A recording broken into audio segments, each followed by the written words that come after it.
two.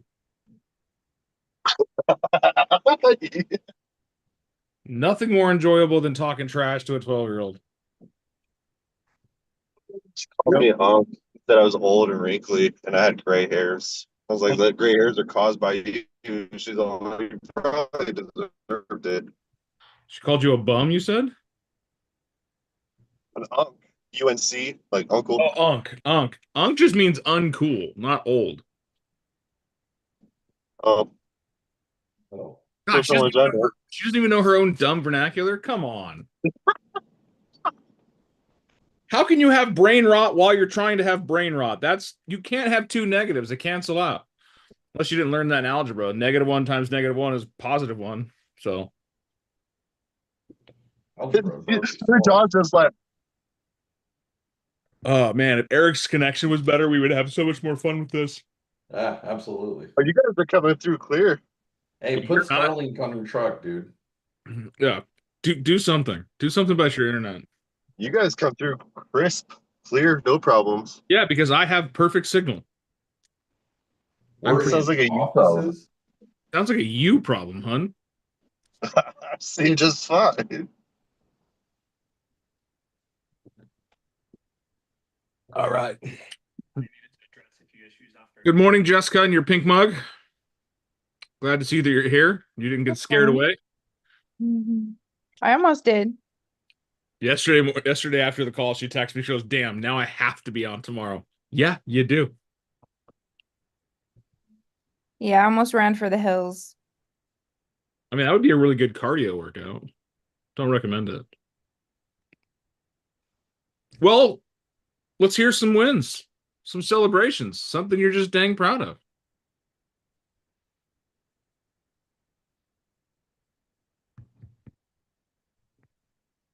All Awesome. right, see you guys tomorrow. See you tomorrow. High five. Oh, damn. Guys, it's only Wednesday. It's only Wednesday, and you guys are already giving up on yourselves this week. You're like, oh, I'm going to bed. No. Come on, wake up.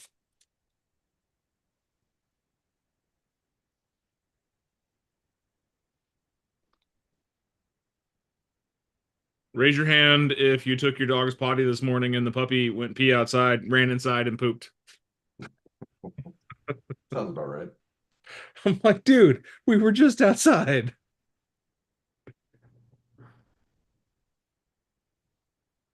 But he's getting freaking big, guys. He's a monster. Look at this thing.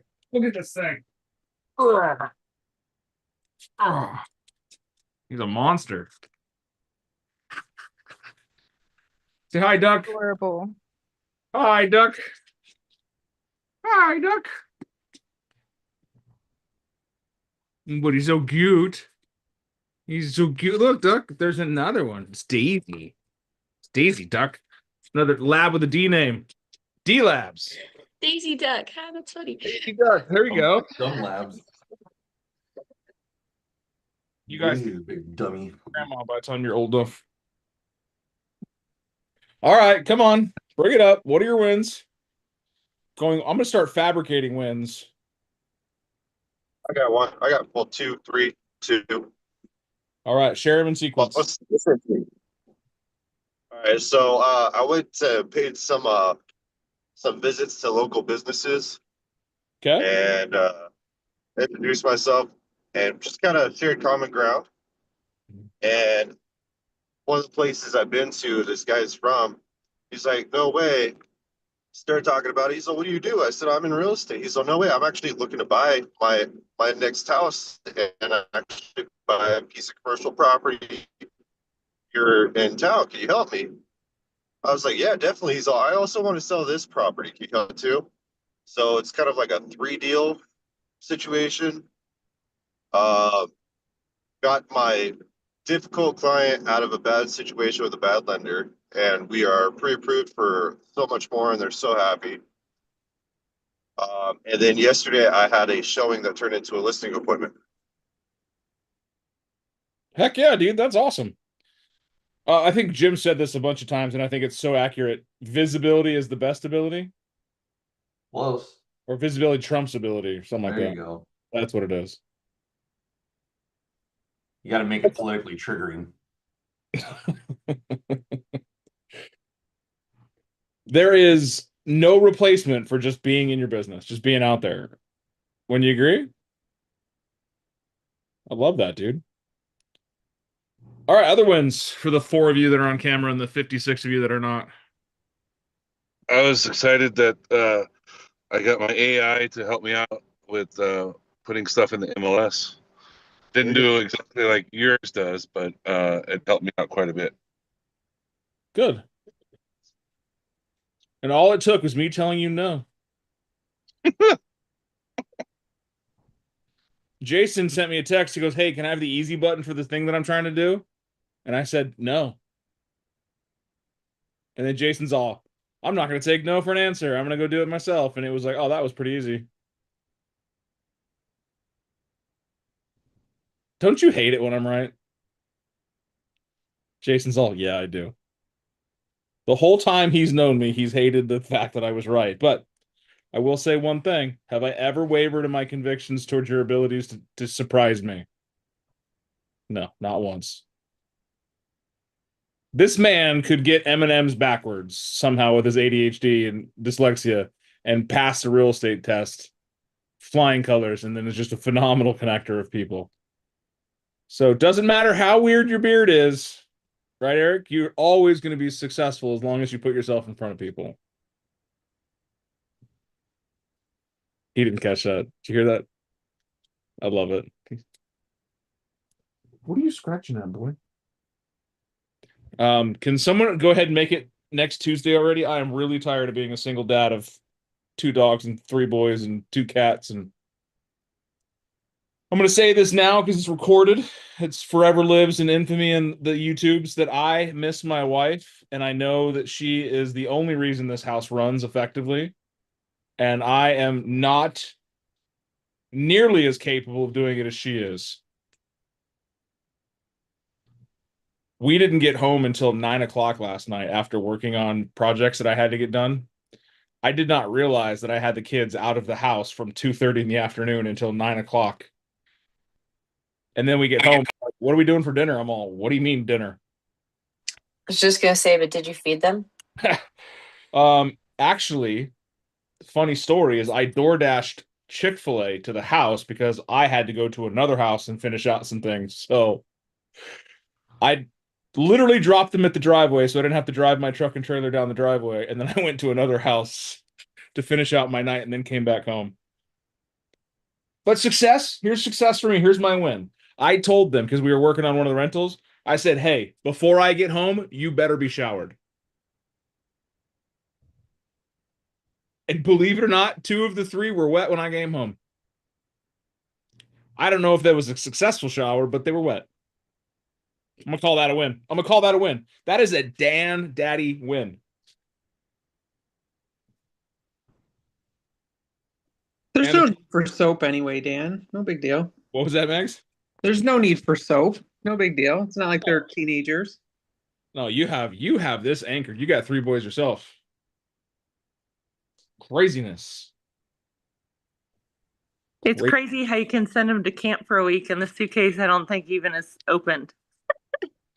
That's not crazy. It's gross. You got to change Boys yourself. Boys are different than girls. I'm not gonna lie. I've worked around a lot of girls in my life, and the girls' bathroom is always dirtier than the boys' bathroom. Always. Dan, there's no fucking way. There's no way. Look on the screen. A lot of girls are like, I "Yep." support Dan's Absolutely statement. they are. I I support it. Okay, I invite Yeah. all of you over. You can come to my house and go up in my boys' bathroom, and we'll Yeah. have a bed here. Boys That's just a bathrooms are numbers game, disgusting. Maggie. The numbers game, yeah. Ugh. We can go Oh, to my shit, bathroom dude. right now. I'll show you my side of the counter, spotless. I think girls have more products. I was Yeah. gonna say it's just a matter of what is that substance on the thing right there. Yeah, boys' bathrooms are gross. So They're disgusting. My boys have their own bathroom because they pee everywhere. I don't I understand. was like, yeah, is that pee on the floor? Yep, that's pee on the floor. We make our boys pee outside. They're not allowed to pee inside the house. They do pee outside. My one son pees outside, but it's starting to smell like pee outside, and I have to put baking soda all over the rocks. All right, objection time. I love it. The only thing that gets the non-video people talking was kids and bathrooms. Now I know what you care about. I do. I know what you care about. But we are working, and Jim's right. If there's no more wins, no more celebrations, no one I can bonk on the head with a roll of paper towel. Going once, going twice, sold. I have Well, a I- win that okay, came and got my snake from my I had a visitor of a snake at the open house last night at the front door, and luckily the fire what was the- department showed up. They got my snake. Yeah, it was crazy. It was like 3 feet long or something insane. No, 4 feet long, he said. But it was apparently the kind that eats rattlesnakes. Oh, king snake. And he was like, "That's amazing. That's so cute. That's impressive." And I was like, "Can you just please remove it from the front door so I can have guests come to my open house?" Did you give him your business card? Put him in your database? I'm not kidding. Make friends with those people. They tell everyone. I about was trying to unmute the whole time and say the same thing. It was like, but was it worth it? And all So the neighbors awkward. that saw what was going on and looked over, I hope that was a huge production in marketing yourself. it. Man, this listing is so hot. We had to call the fire department. I'm saying there are so many gems in that social media content right there. Do it again, Marianne. Do it again. Run it back. Run it back. Record it. All right, Stephanie, you're the last one for the wins. Bottom left looks like a microphone. Yeah, I was trying to get it. My mouse was going. I don't know if Jimmy shared, but we lost a escrow listing the other day, which whatever, we're over it. But the silver lining that we're trying to come from it is that it gave me a really good learning experience to deal with a lot in one transaction, and trying to take the positive from the crap situation of losing it, but seeing like, look, I just got a lot of good information from that. So Oh, yeah. I take that as a personal win. Or trying to, I'll say. That must have been the snake at the door, huh, Jimmy? That agent must have been the snake at Marianne's door. There was a snake involved, I'll say. Okay, I'm going to say this as a broker and a coach and a mentor to everyone on the call. If you know the party you're talking to has a signed brokerage agreement, meaning that they have employed a broker to support them, even giving them an opinion can be seen as an ethics violation. Stay out of it. If somebody calls you and says, "Hey, I'm so sorry I didn't use you as my realtor, but can you look over this deal and tell me if I'm getting a good deal?" No, I cannot.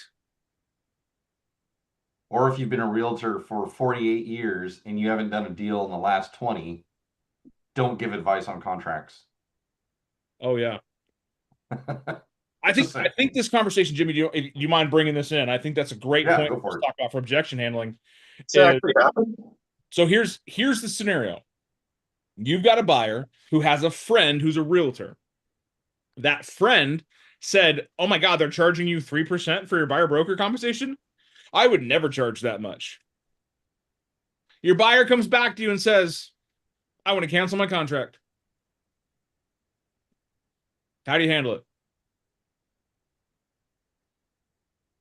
It was even more than that, but that's. I'm not bringing the entirety complexity. There was a lot of, and that was you and I breaking it down on broker level, Yeah. which you and I have the capacity to do. I want to talk about a single pillar at a time, right?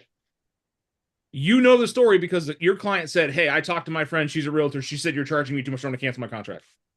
Where's she a realtor at? Doesn't matter. Why is that a question? Guys, I gotta file an ethics violation against her for talking to my client.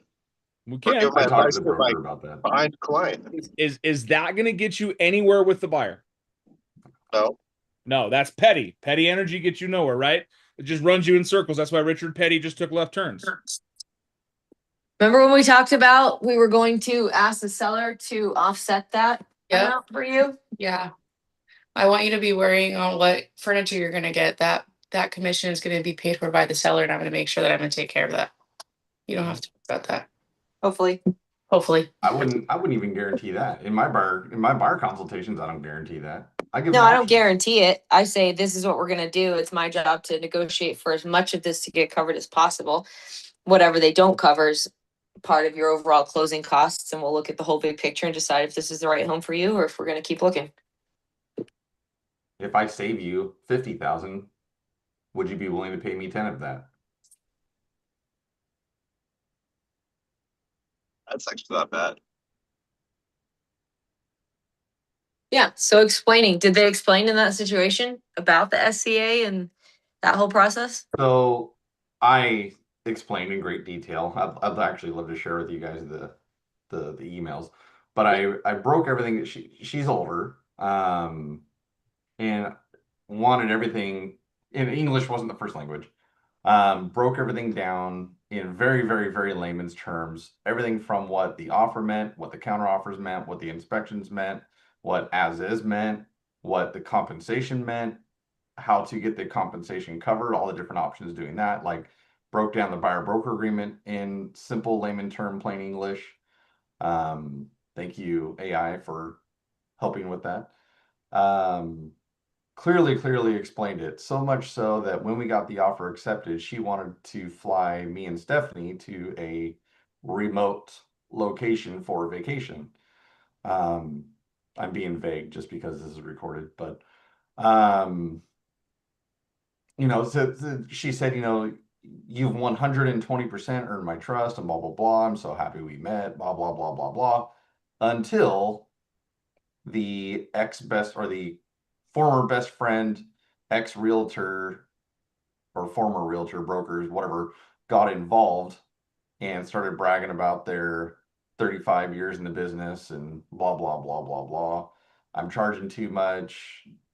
I'm taking advantage of their friend, et cetera, et cetera. But did you get the seller to cover it? I got the seller to cover 2.5% of it, and the buyer agreed because of the amount that I saved them to cover the other 0.5%. Gotcha. They saw the value in the additional amount. I even share with them too, like if I'm asking for the additional 0.5%, my goal is to bring, if I'm asking for 3%, my goal is to bring 9% worth of value. And so after talking to the friend, she no longer agreed that 0.5% was worth what you had done. She kind of flipped the script and made the extra 0.5% seem like I was taking advantage of her and that I am just a terrible human being for not doing it for less. Damn you, Jim, for having standards and bills and life things. She said, she goes, when I sold my house in LA, the agent did it for 2%. I said, well, at least they know what they're worth. Jim, what was my advice? How she was a broker for so long and this and that and the other.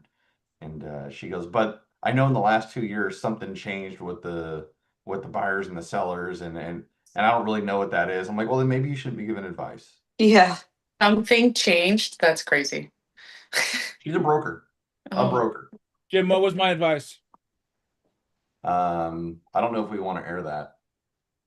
Did it involve sharp objects on the ground and fluffy footwear? Yeah. Jim called me at like 8:15 at night, and I happened to be sitting at my desk still working. So Jim got that version of Broker Dan. Yeah. And Dan will tell you, I rarely call Dan, especially after hours. But the thing is there are two sides of this story. One, the broker that should never got involved created a maelstrom with the buyer that you're in contract with. You have the due diligence on yourself to go and exercise all of your skill and care and remind them why you're in business with them. And two, you already have a contract. Why do we have them sign contracts? Because it's just a nice thing to do? Or is it to protect you? I have had buyers that didn't like me. They're under contract with me. We sold houses to them. Did I let them out of the contract because they didn't like me or didn't like the agent they were working with? No.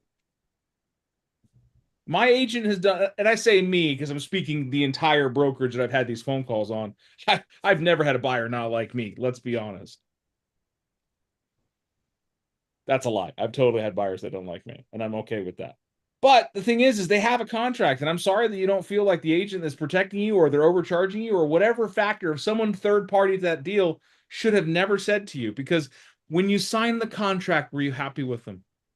When you signed the agreement, were you okay with them representing you?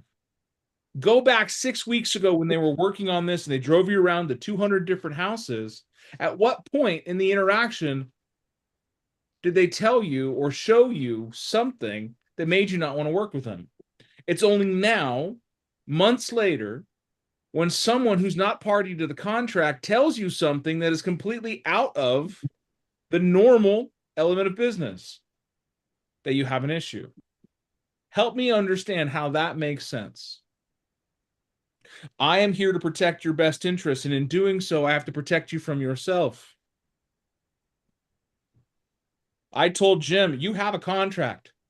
You can cancel the buyer, the contract you're under in the actual residential contract, not the buyer broker agreement. Right. But you still have a buyer broker agreement. You don't have to cancel that. And if they want to go and play Frogger across the freeway with stupid realtor brokers, by all means do so. But when you buy a house, there will be a summons at your door. The real I question don't is, how want do you you to find be a out if they hard bought a house or not? Yeah, it's kind of hard, but you can watch, you can figure these things out. I don't want you to be a hard ass, but I want you to know that you have a hard ass there. You have a backbone. That's why we have contracts. That's why we have consultations. That's why we set expectations. Because if somebody comes into the interaction, just like this broker did, the snake at the door, you have something to go back to. Hey, you remember when I told you this, this, and this in our consultation, and we agreed to this, this, and that? Right? That's all playing out. You're not paying the 3%. We got the seller to agree to pay 2.5% of it. Plus, I got him to do this, that, and another thing. You know, they walked away from a very good deal on an absolutely beautiful house. Yeah. And if Well, you're gonna, that's, go oh, ahead, I was Chris. just gonna say that's what's crappy is that they're supposedly their friend, and it's like you were charging them 0.5 of the pre-agreed amount. Her friend just cost her a freaking house and starting all over from scratch. How much money did that cost her? With a realtor with possibly not as much integrity. Yeah. Well, we already know they don't have as much integrity because they've openly and notoriously came after you for your business practices. Right. Did they go for a totally different house then? I don't know what they're doing. I would, and if I were you, Jimmy, I would absolutely write up a letter to the CDR. Or however you guys call it. Why didn't CDE. they choose her from the beginning? Why did Yeah, that's my question. I'm sorry? why did They're such good friends. Why didn't they choose her in the beginning? Because she's they're retired. not good friends. and they just She's decided to listen to retired. Mm, She hasn't sold a home in like 16 years. what the hell? Right? Yeah, I am so sorry that your 50-year career of selling 48 houses in 50 years trumps me selling 3 houses a week. My God. Well, and see, for me, the heart part of this, like, okay, we can paycheck loss will be fine. But for me, these poor ladies who had been trying to sell their house for close to 3 months now were getting ready to throw a party that they were finally able to sell their house and move to where they were needing to go, move on with their life. And then the agent is like, yes, I'm finally getting this house sold. Like it was good for everyone all around. And It was a win-win. It was a it was a win-win. total win for everyone. And for us, we're like, cool, we're finally getting blessed with the sale or, and you can go to dinner tomorrow night maybe. But, games wanted to be played and hearts were hurt by this lady who just didn't care. Yeah, that's The why. funny thing is, this is why Stephanie's going to be good at this job, is she saw this coming a mile away. She said at the very first meeting, these ladies are never going to buy a house. she's bad news bears from the beginning. When you're talking about canceling contracts before you've even written one, I can just cancel this house if I don't want it, right? It's like, no, this is an Amazon, lady. Come on. But that's- in all fairness, that's Stephanie important. says that about every client. Good, she's pragmatic, Blackaddish. But I think it's important there is to go into and set expectations early and often. Is these are contracts. It's not Amazon. You can't just click wish to return. Right. I don't like it. There are some Impulse buy, oops. right. That's the thing is there are contingencies built into the contract to allow buyers to make educated exits. Educated exits. But understand the cost of doing so. Right? If someone wants to start talking about cancellation fees before they even get under contract, I'm going to bake a cancellation fee into the contract. Right. Ooh. I have that right now. We call it the easy exit clause. If for any reason you don't like me, fire me. Pay me $2,500 and I'll cancel this contract. I like that. Yeah, I started doing that couple 2 or 3 contracts ago. I've only had one seller ever negotiate a lower fee, and that's the one I have right now. He's an insurance adjuster. No, go figure, right? But he negotiated half the fee because we did 2 listings at the same time. Do you have that in all your contracts, the exit? Every single listing. Okay. I added that to my template. I would say buyers, but I do buyers so infrequently. Like that's Mikey's job. So, well, Mikey, Josh, Heather, Robin, that's their jobs. And when you're going through that with them, how do you explain that? What do you? This is my easy exit plan. Mhm. If at any moment you guys you decide not to sell the house or you want to cancel before the culmination of a purchase or the expiration date, we Do can you make get a lot of kickback from it? No. Nope. Because And you then said you it- weed out those who are serious and who are just lolly looking. Yeah, even the seller that negotiated down even preface it. Not that we plan on counseling, but we just want to cover our bases. I just know this guy, and he's an insurance adjuster. He argues for insurance companies. So for him, value and dollars and cents go everywhere. Like he's the one that goes, "Oh, I'm not paying $5,000 for your roof. I'll give you $50 and a Starbucks gift card." And I got 3% out of him. You know what? On both houses. And the exit fee you said is $2,500 is what you charge? That is the quantification of my expertise, my time, and what I spend on marketing a home. Gotcha. Okay. That is my walk away even fee. In general, is everybody else on this call, do they do that? No, Christina does. No. But she does as of 3 listings ago because we had a call about this, what, a month ago, 2 months ago? Yeah. But I've also had a seller want to cancel and we ended up getting payment from them so they could cancel. So I've exercised this before. It's easier now for me to just build it in there and have the conversation around it like we do everything else. Yeah, I had. So you're doing that moving forward? Yep. Yeah. It's Yeah. a process change in your business that you do for everybody. Even this, I've sold a house for this client before, and they're like, "Oh, this wasn't on your last contract." I'm like, "Yeah, we changed our business structure last year." They're like, "Oh, okay." Like, And Christina, what's your charge? What's your exit fee? I think it's 25 also. Okay. Because I apparently pay way too much for photos according to what Belicia told me yesterday. How do you handle that for buyers? What's that? How would you handle that for buyers? Same thing. Compensation that's outlined in there. So I thought I looked into something like that in California, and I thought I bumped into that wasn't legal. How is it not legal? It's a contract between you or the buyer and the broker. You've outlined the compensation structure. You're not forcing them to sign anything. You're saying, hey, in the event that you and I get in a contract together, we're working together. And if you find that you don't like it, I would put a timeline on it. After a certain time, this is a cancellation fee. Because if like turn around the next day, they're like, Jim, it's just not working. Or I found out my neighbor is a realtor and I want to use my wife's sister's brother's third dog groomer to the left. Like, okay. What? No harm, no foul. I signed a contract. I created a file. You know what? Have a nice day. I think But if I'm gonna run them around for months on houses and shit. Yeah. I have had sellers tell me, you know what, I'm not going to pay the cancellation fee. I'm just going to let the listing expire. Also, great. So if you don't allow us to sell the house or allow us to show the house while the listing's active, that would be considered you encumbering the sale, and the entirety of the compensation shall be paid. Which is in the listing agreement. would it go? Yeah. That is Objection handling 101, guys. Know your base. Can you put the exit verbiage in the WhatsApp? Nope. No. Too public. It is a contract term, and I cannot share it because we are not all part of the same brokerage. Okay, gotcha. Are you and I not meeting here in 8 hours or whatever that is, 6 hours from now, 5 hours from now? Yeah, at 1 o'clock. Be ready to take it down. Okay, sounds good. I think if you're doing listings, guys, it's an important thing. Have the conversation. It's called an easy exit clause.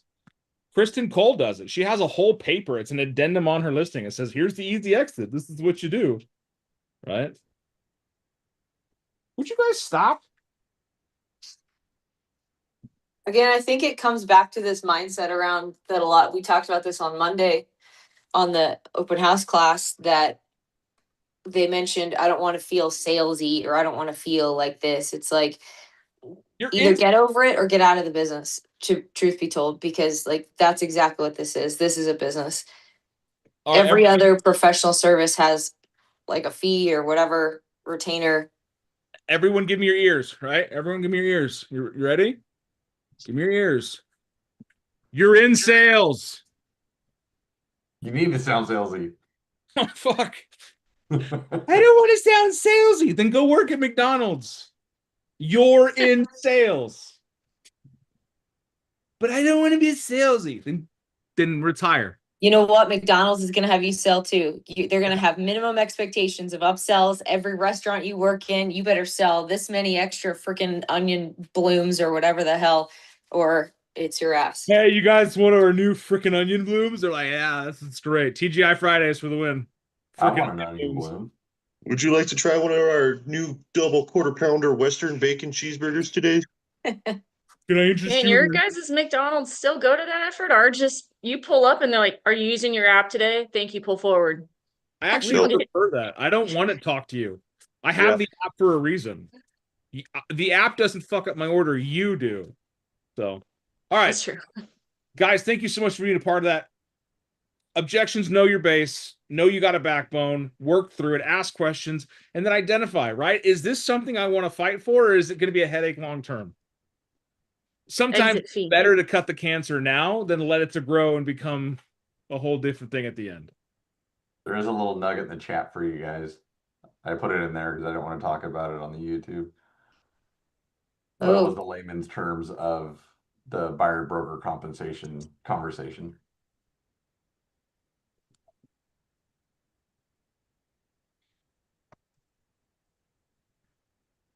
Well, thank you, Dan. We definitely learned something that we'll probably start utilizing moving forward. So we appreciate you letting us share our story. I think it's the stories that are grounded in your guys' business every day is what we need to share more of. Yeah.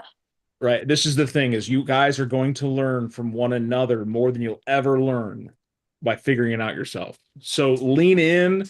If you got a funky situation, that's what these days are for. This is what this time is for, is to help us out. Even if you've solved it, it's good for someone else to hear how the sandwich was made so you guys can do it. I'm going to beat you, dog. Stop. Duck likes to grab onto Moose's jowls like right here and just hang. Moose, fuck him up. You're 3 times his size. I know, right? But Moose is such a gentle beast. All right. Guys, have a fantastic day. Moose is going to hide under my desk now. He saw, I'm safe. Now he's pushing my chair. Moose, dude, I have to work. You can't lay. Okay. This is what I'm dealing with right here. Oh. I bet Stephanie's got one of those on her left. Look at the face. He is just like, Daddy. You know what though? It's a short blip in time. You know, we're their whole world and they're only with us for a small amount of time. Enjoy it while it's there. Oh yeah, I spend them. Way to make us all cry at the end, Stephanie. Sorry. All right. My dog's gone on 18 years. I can't imagine. Someone cure this Sarah McLaughlin, okay? Yeah.